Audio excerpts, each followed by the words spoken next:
your bulletin together. There is only one presence and one power in the universe and in my life, God, the good, omnipotent. And take just a moment and sit with that statement and let the truth of it ring in your heart.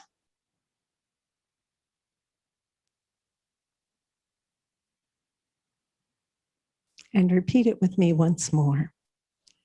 There is only one presence and one power in the universe and in my life, God, the good, omnipotent. Our songs this morning are led by Ron and accompanied by Ryan. Good morning.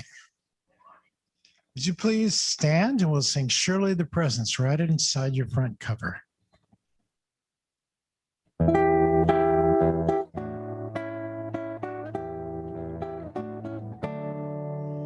Surely the presence of our God is in this place. I can feel his mighty power and his grace. I can hear the brush of angels' wings. I see glory on his face. Surely the presence of our God is in this place. Surely the presence of our God is in this place. I can feel her mighty power and her grace. There's a holy hush around us. I see glory on his face. Surely the presence of our God is in this place. Number 65, please. Number 65.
Jeff isn't here this morning, so it's all guitars all the time.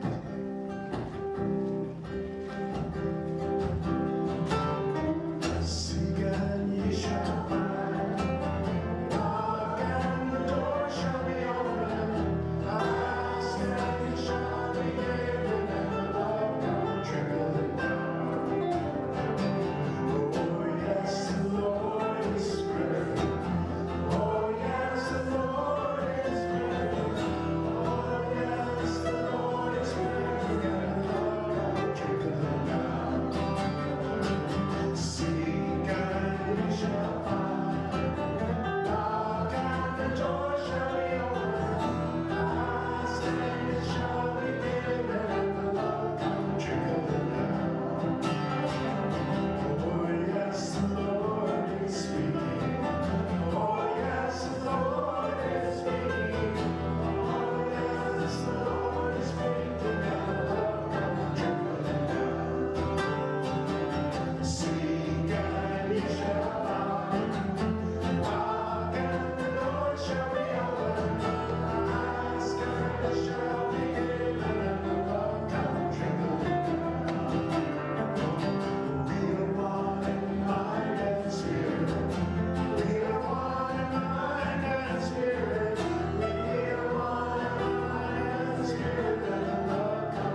community. The love was trickling down and bubbling up.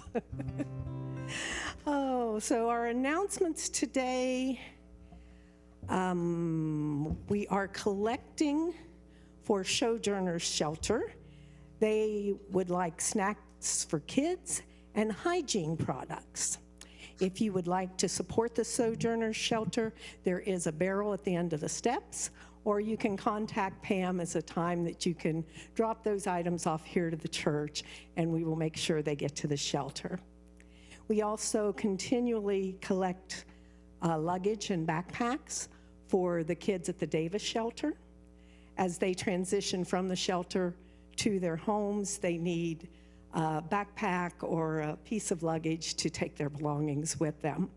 There again, just call Pam and arrange a time when you can drop those off, and we get them to the Davis shelter. Now, after church today, there will be a workshop with our speaker, Ryan Kurczak. If you have not signed up, you are still welcome to attend. This is on a love offering basis. It will be downstairs in the activity room. You can get to that right through here and down the steps, or you can walk around the building. You planning on that starting at 12:45, I think? So that will give you a little chance to get a bite to eat. There's a little bit of food downstairs. We never have a lack here at Unity. We always have an abundance. So even if you didn't think to bring anything, please come on down and join us. Ryan has also brought books that are available. If you're not staying for the workshop, if you go back to the lending library, you'll see the books there are available, and there's a jar. There again, this is all on a love offering basis. So whatever you feel the book is worth, just put it there in the jar. And I believe Ryan said he'll have books downstairs for those who are attending the workshop. Okay, now do we have any first-timers here today? I think I know most of the face. Oh, yes, I'm Janet, and you are? Emily. Well, Emily, thank you for being here. Let's give her a great Unity welcome to Emily. And that's all the announcements I have for today. So we will go right to our daily word reading, and that will be Alexa.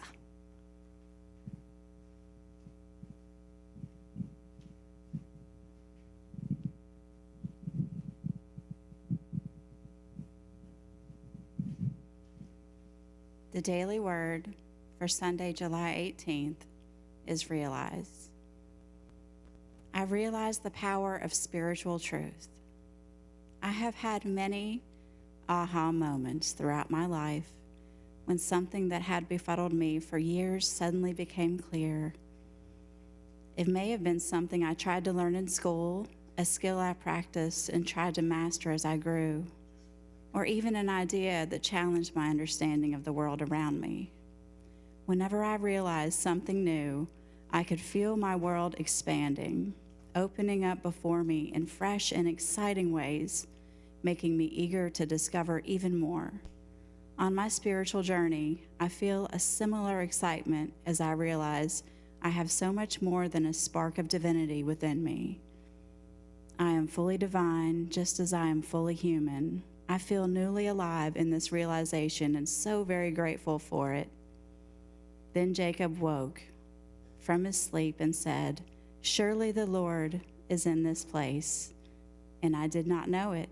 Genesis 28:16.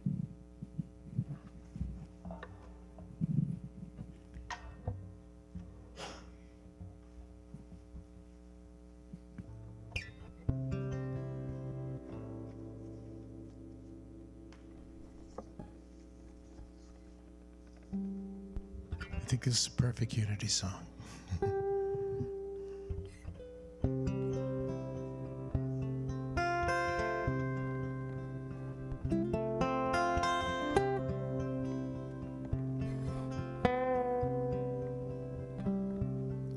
I see trees green, red roses too. I see them bloom for me and for you. And I think to myself,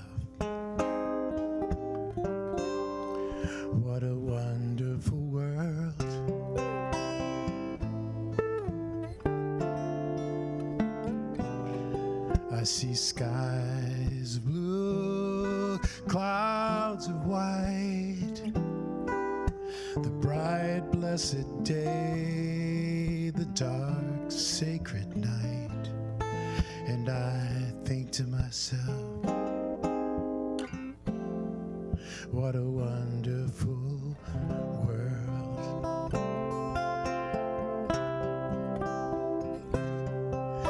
The colors of the rainbow are so pretty in the sky,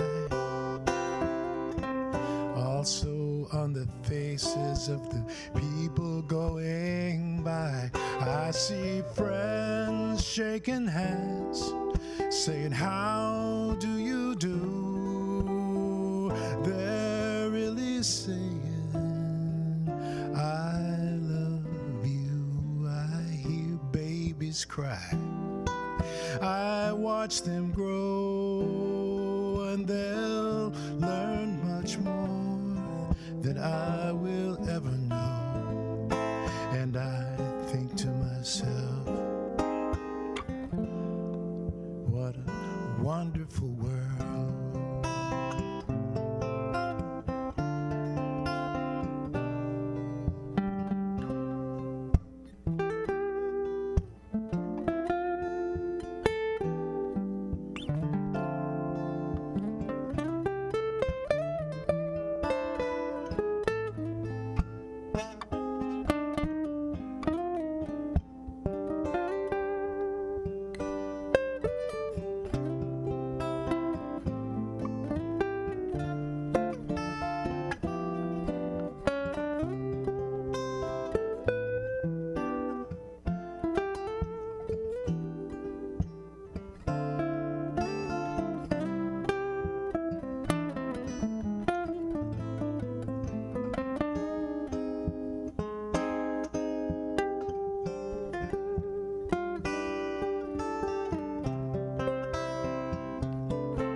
So pretty in the sky,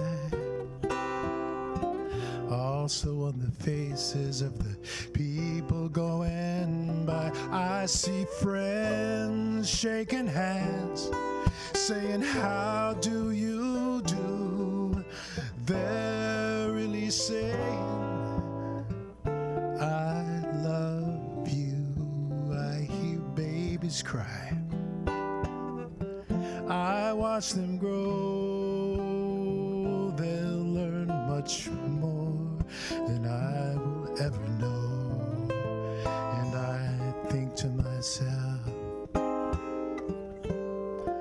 what a wonderful world.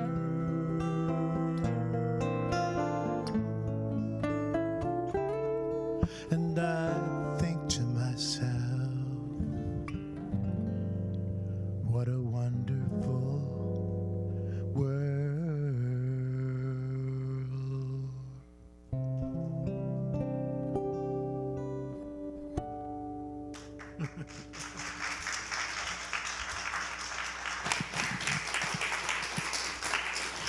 Thank you, Ron and Ryan.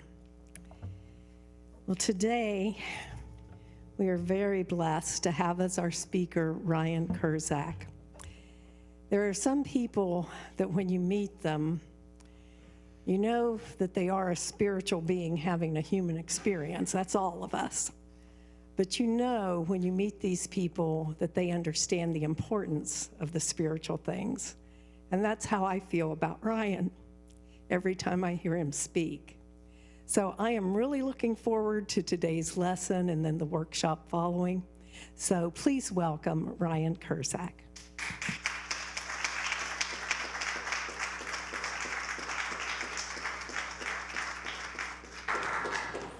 All right.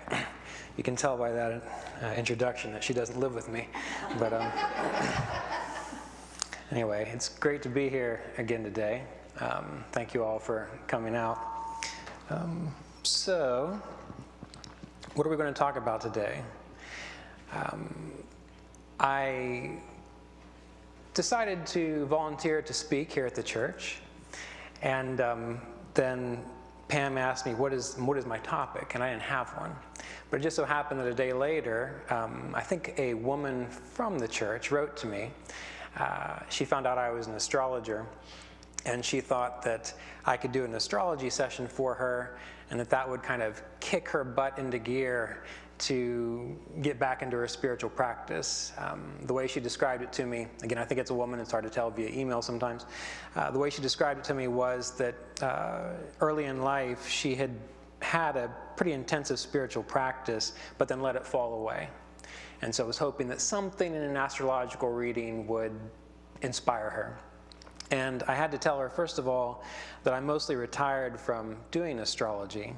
And the reason I am retired from doing astrology is because, as you know, a few years ago, my wife Melissa got sick and passed away pretty quickly. And that really brought home what's important in life. And that wasn't astrology. What was important in life, I found, was my regular meditation practice, my prayer practice, my study of scriptures. That's what helped me get through that time, and that's what helped Melissa get through her transitioning process. So I told her, I said, well, I can guarantee that you don't have as much time as you think you do, that life passes very quickly, so you better get on the ball now. No astrology needed. And she wrote back, and I wasn't sure how it was going to be taken because not everyone appreciates that comment, but she thanked me, and I think the information got through. So this was what inspired me to want to speak to why is it important to know Spirit now. So after I went through that process, one of the things I realized was that everything changes.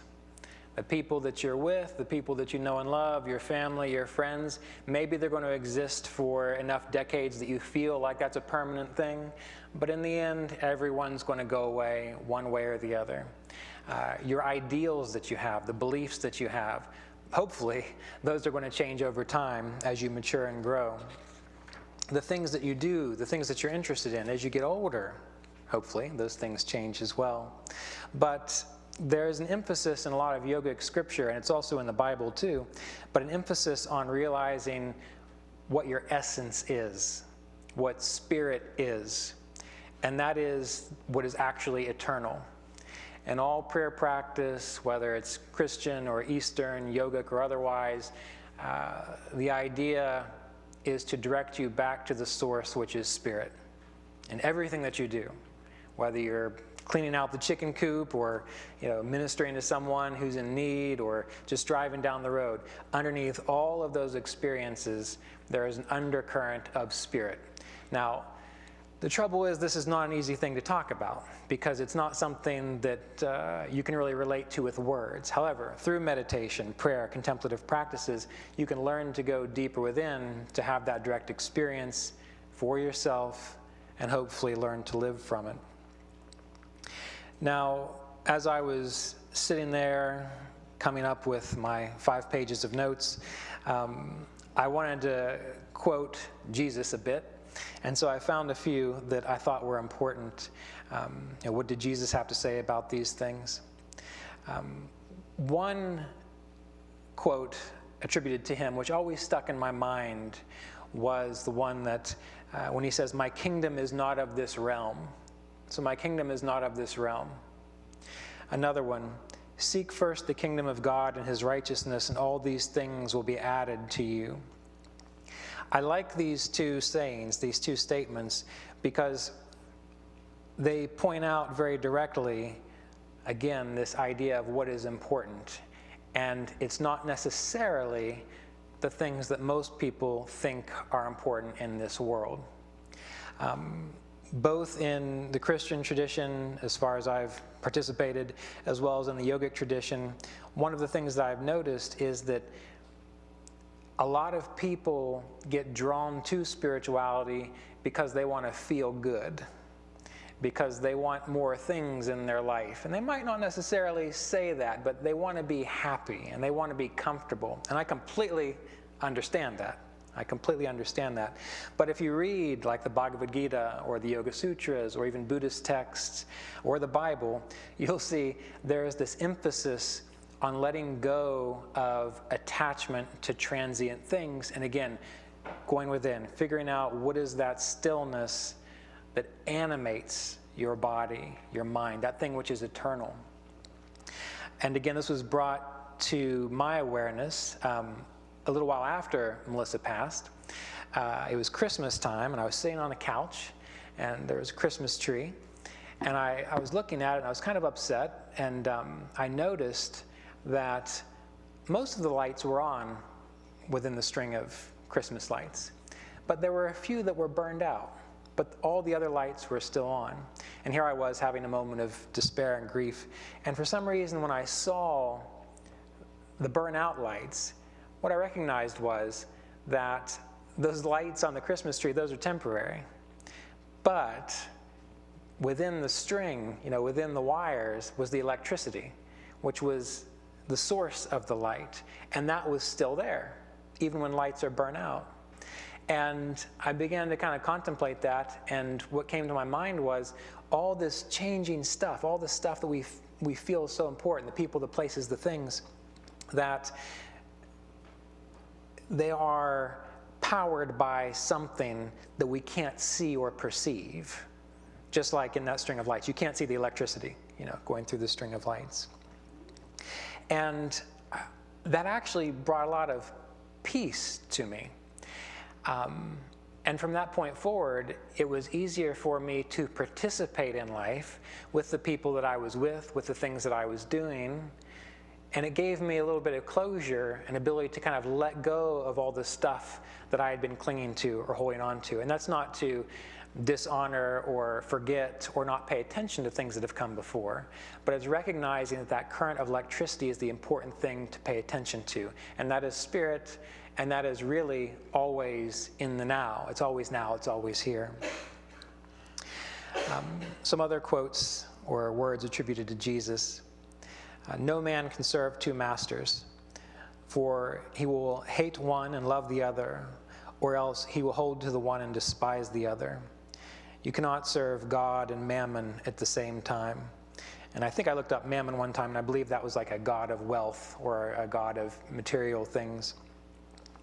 And I like this quote. It seems harsh, it feels like I'm up here Bible thumping a little bit when I start quoting these things. But the more I've meditated, the more I've prayed, the more I've just experienced life and what happens in life, the more I've recognized that that is profoundly true.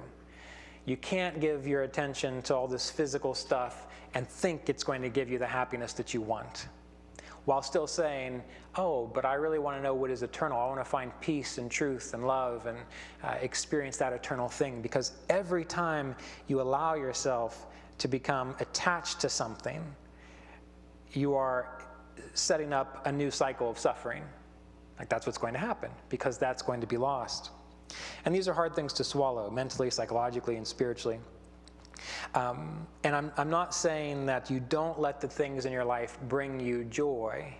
You just simply see them in their proper perspective as a transient or temporary manifestation of spirit. Because the stuff in this world is spirit too. That's what we have to remember. It's spirit too. But it's not that which is going to bring probably the happiness and peace that you're looking for. Now, one more quote or saying. Therefore, whosoever heareth these sayings of mine and do them, I will liken him unto a wise man which built his house upon a rock. And the rain descended, and the floods came, and the winds blew, and beat upon that house, and it fell not. For it was founded upon a rock. And every one that heareth these sayings of mine and doeth them not shall be likened unto a foolish man which built his house upon the sand. And the rain descended, and the floods came, and the winds blew and beat upon that house, and it fell. And great was the fall of it.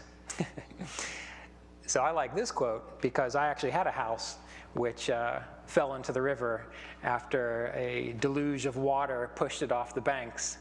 And this happened after my wife passed. So you see, a lot of things happened in my life all at once, which kind of solidified this idea of the impermanence of things, because I was really attached to being in one place, being in a home. I didn't like traveling, and here I found myself kind of homeless for a while. Luckily, someone took me in. But the other important thing about all this is while I can talk about a lot of this negative stuff that happened, what I found that was really interesting was that for every difficult thing that happened, there seemed to be kind of a net that caught me every single time. And it took me a long time to accept that as the case. There's a friend that I have up in West Virginia. He's a retired Methodist minister. His name's Jim Norton. And I can remember when I was going through a lot of this stuff, I said, you know, Jim, it really drives me crazy. It's like God is like stabbing me. And then he's like, oh, do you want a sundae? And then he'd stab me again. And I'd say, oh, do you want some cake? And I had a hard time reconciling that sense. But what I found was, as time passed, what was going on there was just instilling, teaching me what was really important. You know, what was really important. And it was not to be attached to these things that I thought were well, which gave me comfort earlier on in life. In Eastern traditions, we would say that this is perpetuating an endless cycle of samsara or suffering. But again, Jesus taught these things as well. So we don't need to accept Eastern beliefs. You know, within the Christian tradition, there are contemplative practices, prayer, meditations. And I can remember, you've probably heard me say this before, my grandmother, she was a devout Catholic. And when I was in my 20s and I became interested in yoga and meditation, and I started going to this retreat center down in Georgia, she was concerned. At first she thought it was a cult, and I tried to explain to her that, you know, cults are just, you know, cults are just smaller groups of people compared to the bigger cults that we call churches, but it's all the same thing. She didn't quite get it. And then on EWTN, the Catholic channel, probably about 5 or 6 years in, they started using the term meditation, and so she became kind of all right with it. But they did contemplative practices. And again, this doesn't have to be a formula. This doesn't have to be anything complicated. Taking time daily, 15 to 20 minutes, sometimes longer if you can pull it off, but 15 to 20 minutes every day to just have the sense of intending to connect to this current of spirit, or to have an affirmation, or say to yourself, or see the rest of your day and acknowledge that throughout the day you're going to take time to see the spirit in the people that you're interacting with, in the things that you are doing, that you're going to call forth that idea or set an intention. And what you'll find is that the more you do that every day as you live your life, you will see it in everyone. You don't have to like the people, but you will see it in everyone. So whether you like someone or not doesn't matter, because spirit is underneath everything, everyone. Now, one of the other reasons that it's important to give your attention to figuring out what spirit is, how it animates you, is because you will find that you're not alone, ever, when you recognize this. And I'm not saying that you're going to go into meditation and you're going to have a voice booming in your head, you know, God speaking to you. That has happened to me once or twice, but usually only in very difficult situations, and it was very clear. What I found was that the more I gave attention to this idea of spirit, that people, places, and things tended to show up in my life when I needed them. And it wasn't, you know, it wasn't pretentious. It wasn't, you know, it wasn't dramatic. It was just like a subtle yet obvious experience of this person showed up, this message came to me. All because I had this idea of being in tune with, living in spirit. And just so you know, while you see me here talking about spiritual things, that's not what I do in my daily life. In my daily life, I'm a normal person. I cuss a lot. I eat food sometimes it's not so good for you. I have a good time. I experience all the normal things that everyone else does. And I don't try to dramatize spiritual stuff just because I don't find it useful. But in the back of my mind, I'm holding that sense, that idea, that understanding. So I just want to encourage you not to get caught up in the drama of seeing spirit. You don't have to go namaste to everybody. Just when you see them, know that you're seeing spirit, Okay, I wanted to get that off the table here. But this idea of not being alone, this idea of getting support and guidance when you need it, I have some stories to share about that. And this started, well, it happened earlier than 11 years ago. But these two stories are from 11 years ago, probably a few years after I moved to Asheville, North Carolina. And at this time, it was a very difficult time for me. For some reason, mentally, psychologically, I wasn't in a good place. Things weren't going so well. And it was persistent. It was like I would wake up in the morning and this heaviness would be there.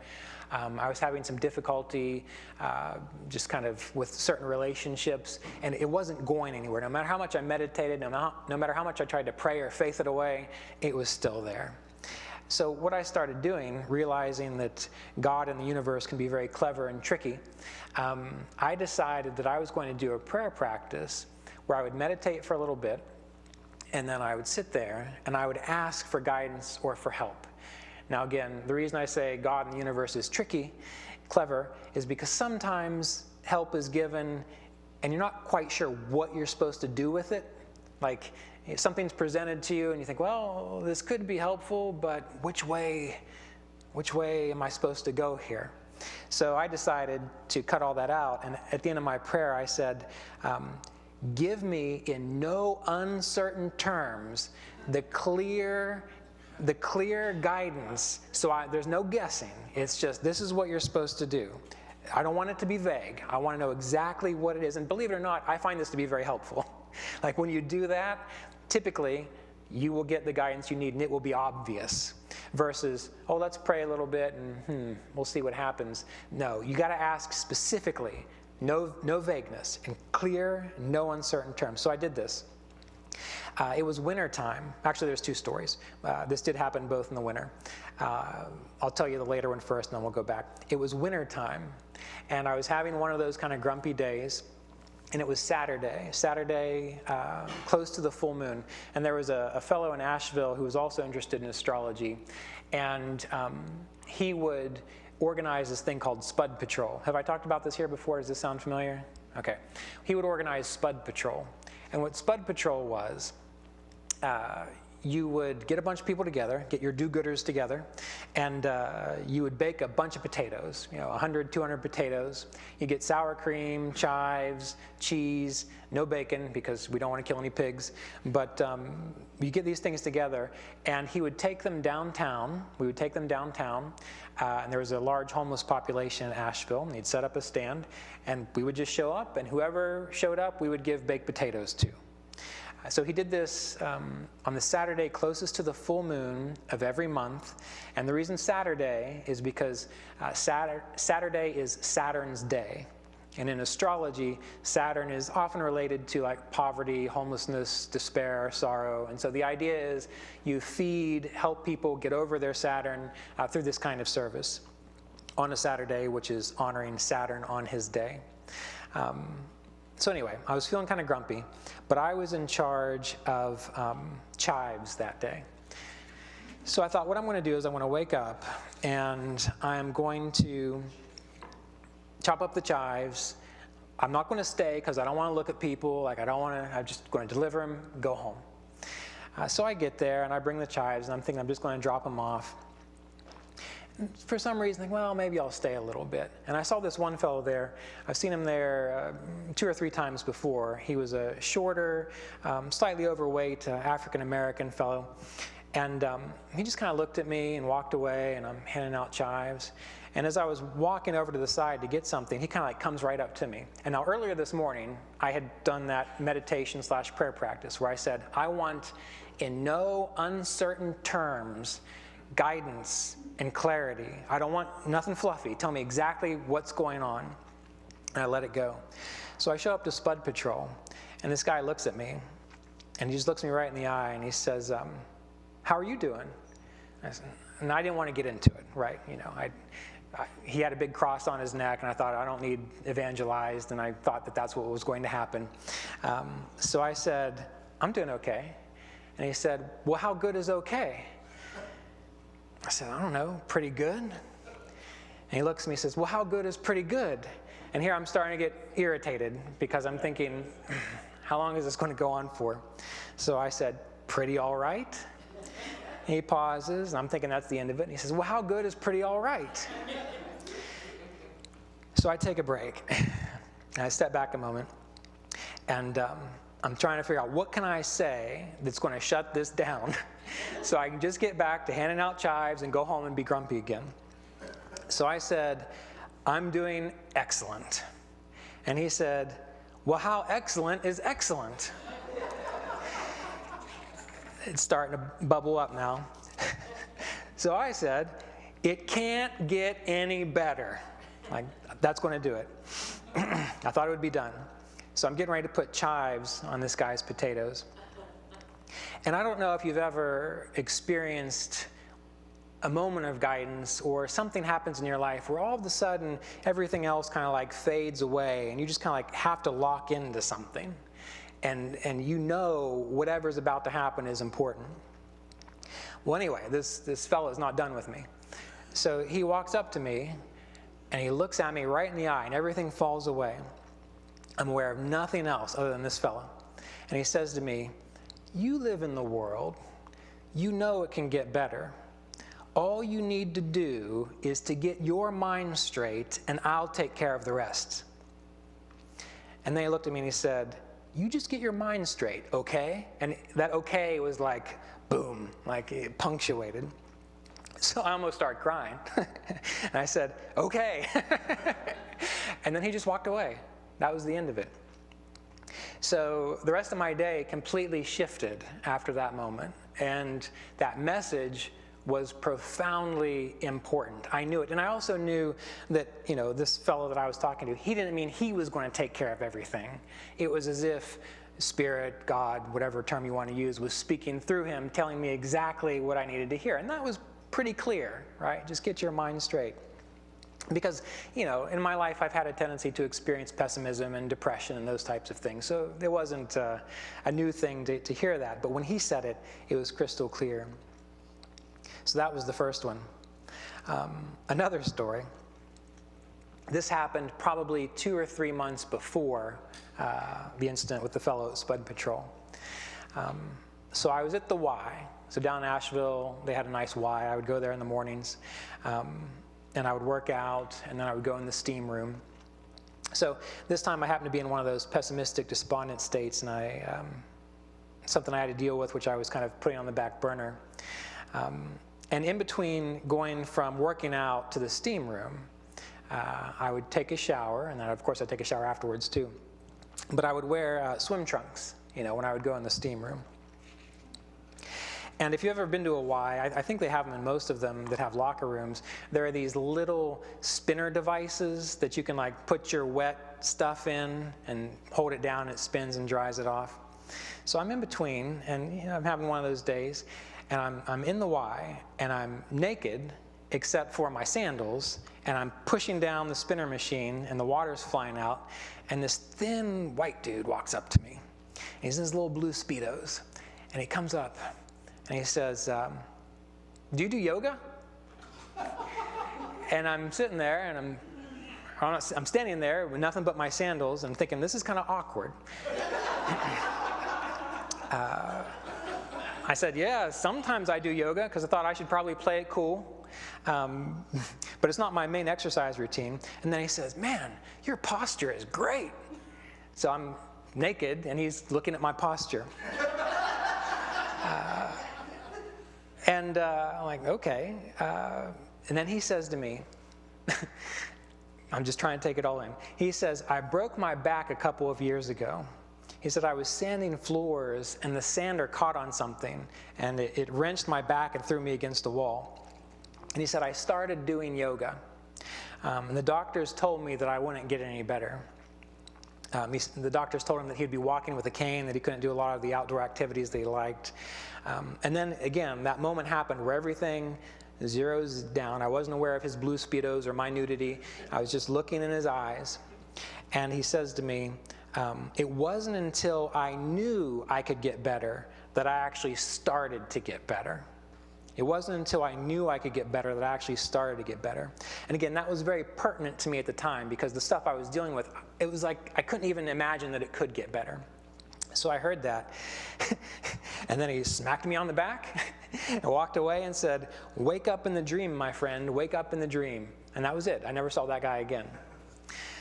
So these were two experiences that I had, and when I talk about them as though these were talks with God, that God was talking with me. And there's numerous other situations where this happened. People I didn't even know, people I had no relationship with at all, not my spiritual teacher, not my retired Methodist minister friend, not people that I had that kind of rapport with, just randomly at the Y or out on the street would walk up to me and say these things.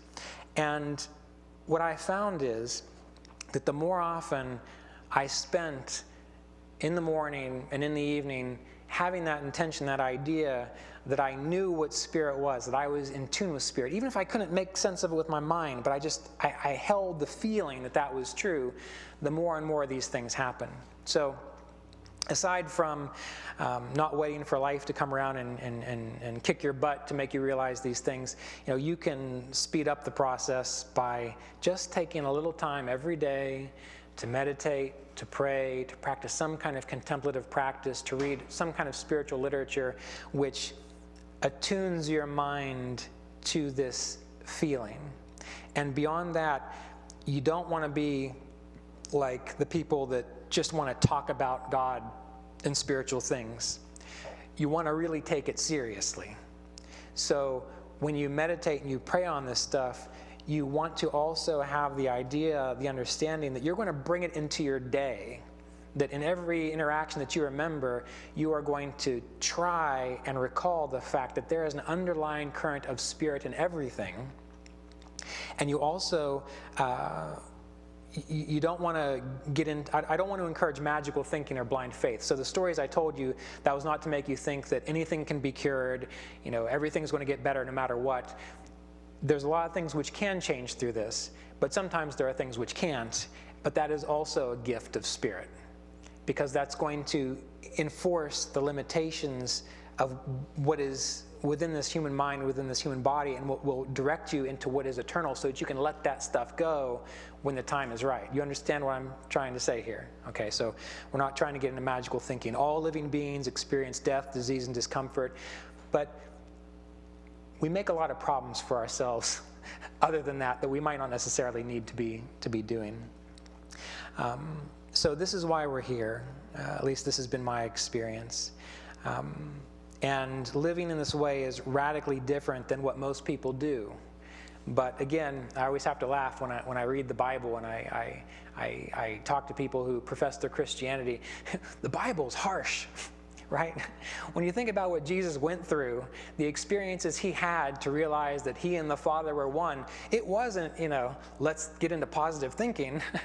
He went through a lot of crap but for that realization to be made apparent. So keep in mind that if you're going through difficult things in life, well, you're in good company, right? But what do we want you to do? The idea is to recognize that the good things you appreciate, you love, you appreciate them while they are there.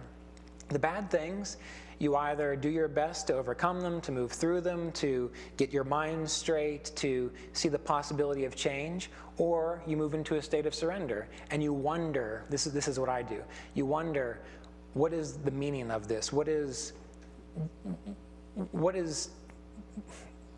I supposed to learn through this? Because however much I hate to admit it, every difficult thing I've gone through, I've learned something from. I hate to admit it because it makes me think that, I know this isn't true, but it makes me think God's up there, playing with me, pushing me around, trying to push me into these situations where I have to learn the hard lesson. And I want to say, I can learn this another way. So, you want to learn to surrender and you want to learn to make peace with those things that you can't change. And even then, you'll start to recognize Spirit in all things. And that's not easy, it's hard, but I will guarantee it is well worth it. And it will teach you, at least it taught me, what I consider to be the true meaning of faith. Faith isn't pray hard enough and it'll work. Faith is, I'll get through this one way or another. no matter what happens. And then the I there, even there it's difficult because I'm not referring to your personality or your mind or your body. I mean the I, which is the real you inside. But the thing is, the more you recognize what spirit is, that's easy. You know, these spiritual teachers, we sometimes look at them and think, that's hard, we can't do that. But it's actually our natural state. And the more we give our attention to our inner life, the easier it becomes. You won't be able to explain it to others, but you will be able to live it. So this is why we're here, to learn and grow into spirit and to roll the dice. You're just rolling the dice, so you got to be okay playing the game. Sometimes you're going to lose, sometimes you're going to win. But my new motto over the last 3 to 4 years is when things are presented to me, I don't sit down and think, well, what are the pros and the cons? How's this going to go? Am I supposed to do this or am I not? I say, you know what? Let's roll the dice and see what happens. So you're here to learn and grow into spirit and to roll the dice. And that's all I have to say today. So thank you. But I'm supposed to lead a meditation, right? Yes. Okay, so. Sure, yes. Well, anyway, before we do that, Ryan, do you know what an F5-7 chord is?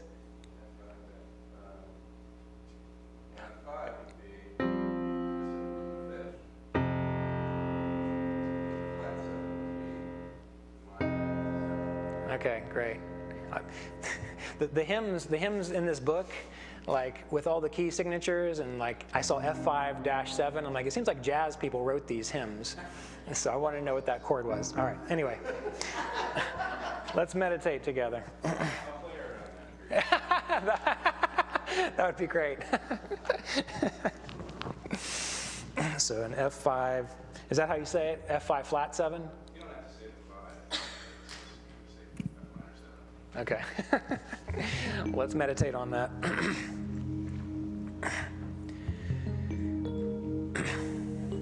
It's nice, isn't it? It's good. So close your eyes, turn your attention within, and give your attention first to your body. Feel your hands, your feet.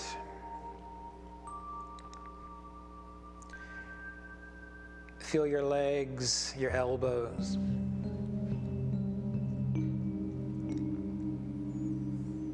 Your shoulders, your face.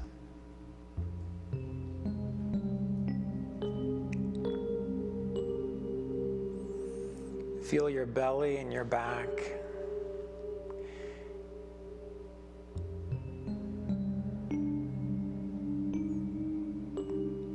And with this, it doesn't matter whether it feels good, bad, neutral. Just be aware of your body, the temperature, the sensation.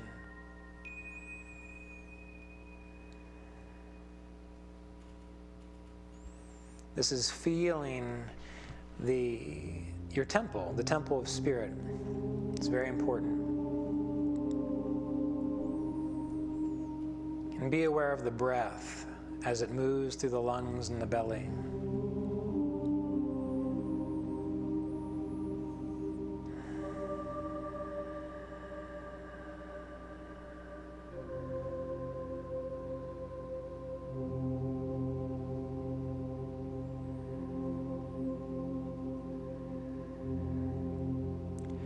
Now, the breath is often associated with spirit, so give your awareness to the breath,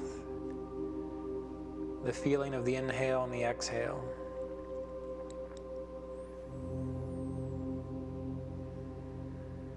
The boundary between your body, your temple, and the rest of you, the spirit all around you.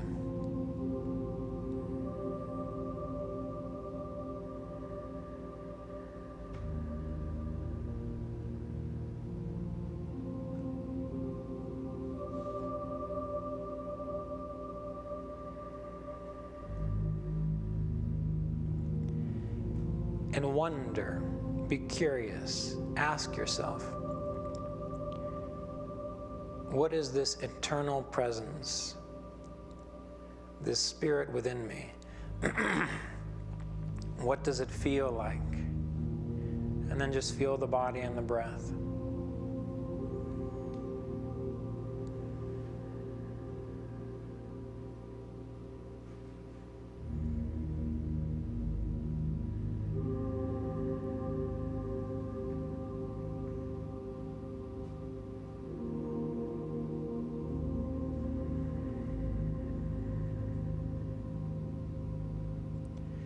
And then listen to the sounds around you, my voice, the music.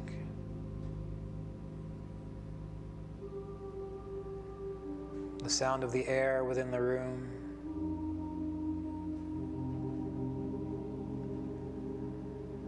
And imagine that you are this sound, these sounds, and this spaciousness between the sounds. The fullness.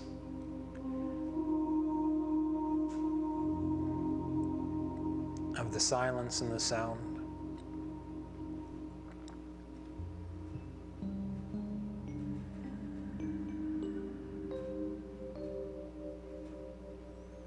Knowing that everything that you feel in the body, every breath, and the atmosphere and the sound all around you is spirit. Manifested, changing, but spirit.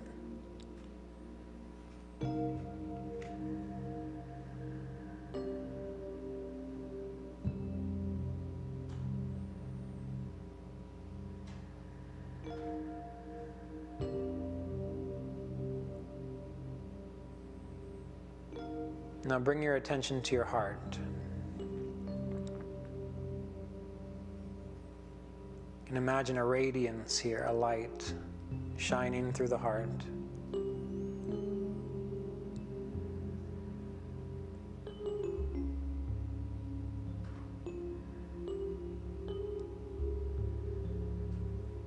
And imagine this light as if it's a manifestation of the sounds.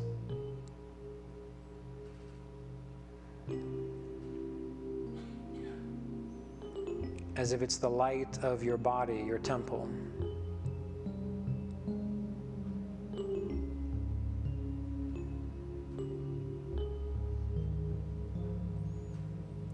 And if you could feel as though your whole life was an expression of spirit, imagine that. Feel it within the heart. All of the joy, all of the sorrow, all of the goodness, all of the challenges. As though it was one eternal chain of spirit.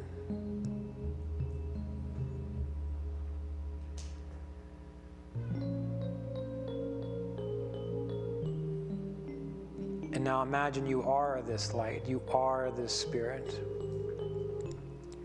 And that from this perspective, from this light, all is well.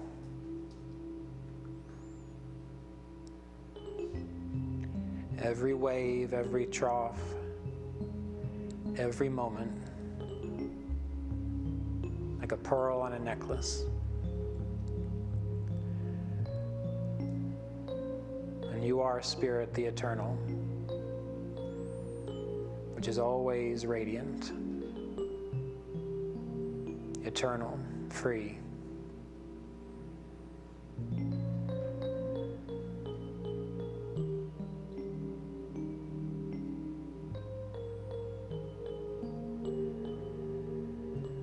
You might struggle with this a little bit, but if you are able to practice this every day, it becomes easier, clearer. Even that note was spirit.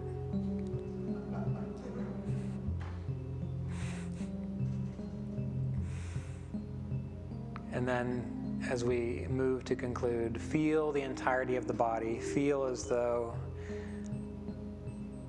your body is full of this radiance, and that you welcome this realization into the rest of your day and the rest of your week as you cultivate it. Thank you.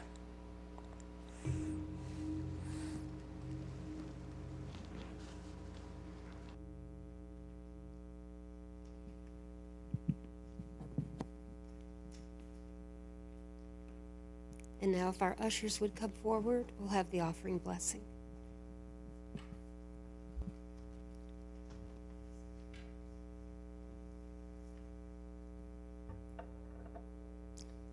Divine love, moving in and through me, blesses and multiplies all that I have, all that I give, and all that I receive. I give it love, I trust God, and I am ever grateful.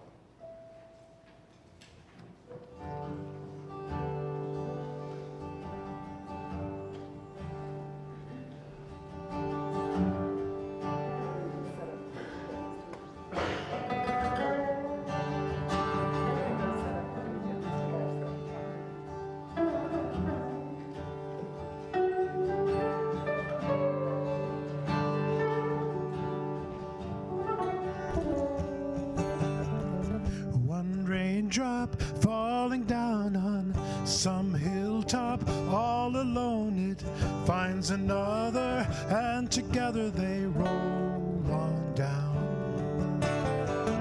One morning, then another, discovering one another, exploring, adding on to the love we found. And the river is wide, and our love it runs deep, coming down from above again and again. What started so small, now it's all I can see, like a river growing out of one drop of rain.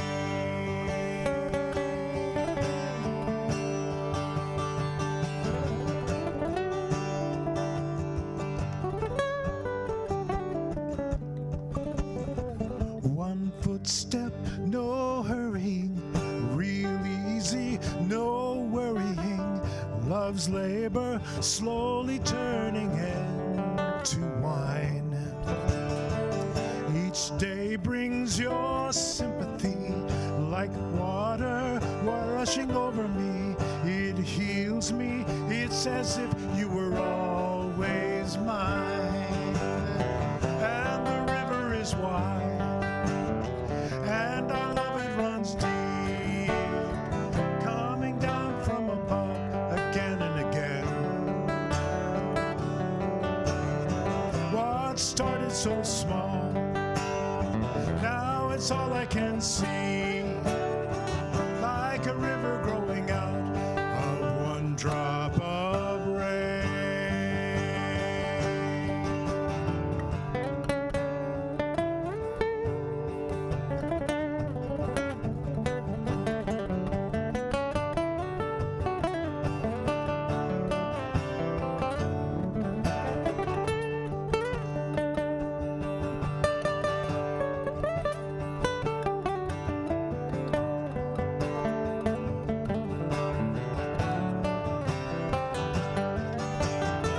And the river is wide, and our love it runs deep, coming down from above again and again. What started so small, now it's all I can see, like a river growing out of one drop of rain. Sing it with me. And the river is wide, and our love it runs deep, coming down from above again and again. What started so small, now it's all I can see, like a river growing out of one drop of rain.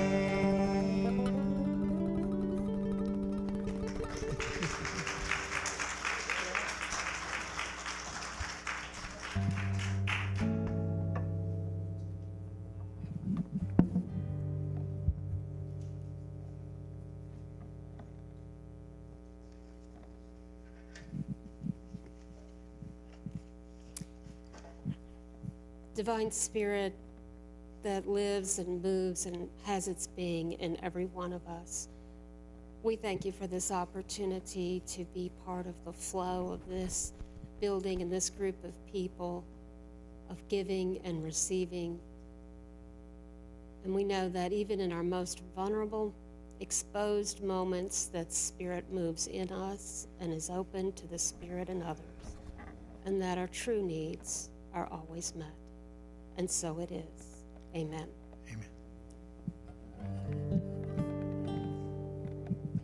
So it's time to make our circle for our song at the end here. And I have a list of birthdays. If anyone has any extra other birthdays, let me know. We've got Mary Louise King, Ruth Davis, and Lisa Blakely, and Tegan. So Mary Louise King, Ruth Davis, and Lisa Blakely, and Tegan.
Okay, I have unmuted myself and I tried to mute the activity going on in the church.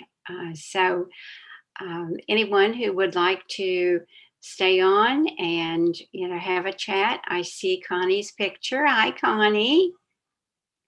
Great to see you. Hi, Frank. Connie and Frank are both muted.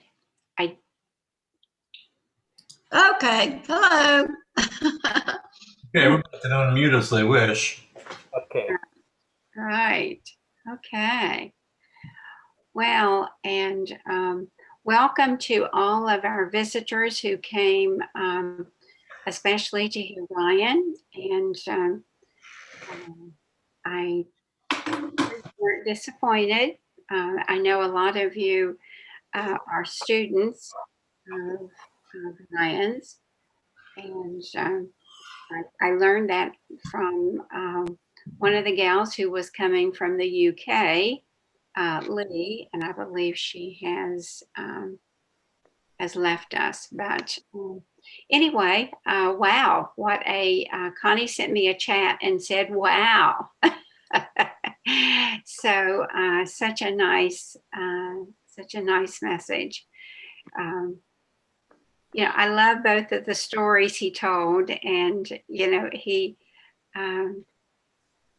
does it so well. Adds the humor in there, and just one of the things that I always think about with Ryan is that he is a real person. He's sometimes somebody who seems so spiritual, you just want